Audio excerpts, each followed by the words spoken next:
and that was 50 something years of pent up pain and anger, and I released it all.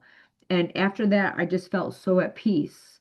And, like whether he heard me or not, I guess it doesn't matter. It was how it affected me and how it helped me.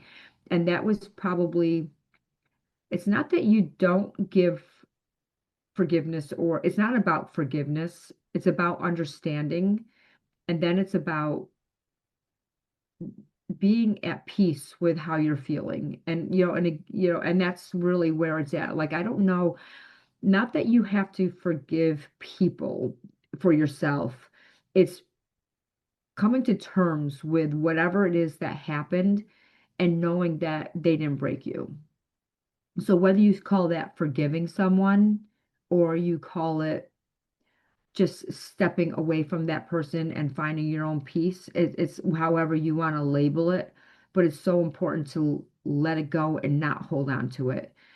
And, again, like I was good with him the last 10 years of his life, but when it was finally that my last moments with him, something inside me needed to release it all. And I have been in so much better with him, like in my heart, where I used to always have pain, and I don't have that anymore. Yeah. Wow. I'm sorry for getting you a little emotional. It's Oh, very, that's I love look, yeah. my favorite thing about myself is my emotions. And I always tell, like here's the difference. So me and my sister, so when, I told you we somewhat lived in poverty a little bit. And there was a point where my mom as a single mom moved me and my sisters, and we lived in a trailer park for probably about a year. Um my sister we were both in probably 10th, 11th grade, maybe ninth, 10th grade, whatever it was.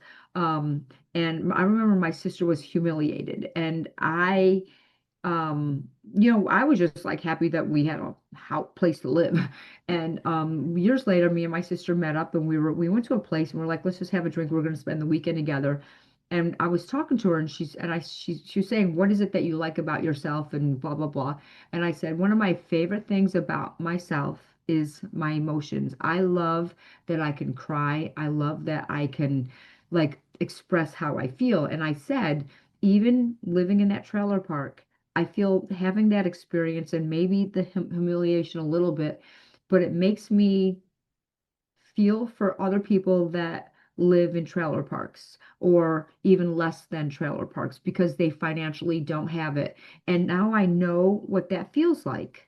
So for me, I love that I got that opportunity to live that lifestyle for a while and know what it's like. And I'll never look down on anybody ever, that like however you live. But Yeah. even when you're at that low and you sort of have that stigma away when like if you say live in a trailer park, there's something about that people look at it differently.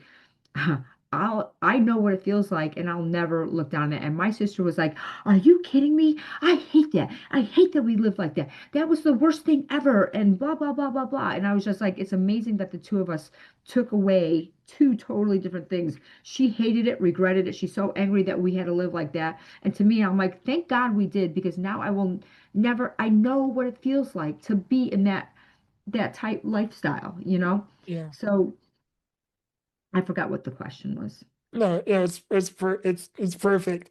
No, it's incredible, like kind of talking about your story and everything and how open you are and vulnerable you are. And it's just incredible because I want people to know, like, no matter where you come from, you can always come out of it and do these big things, extraordinary things, Oh, yeah. you know? And you could do more than me. I started late. Don't start late.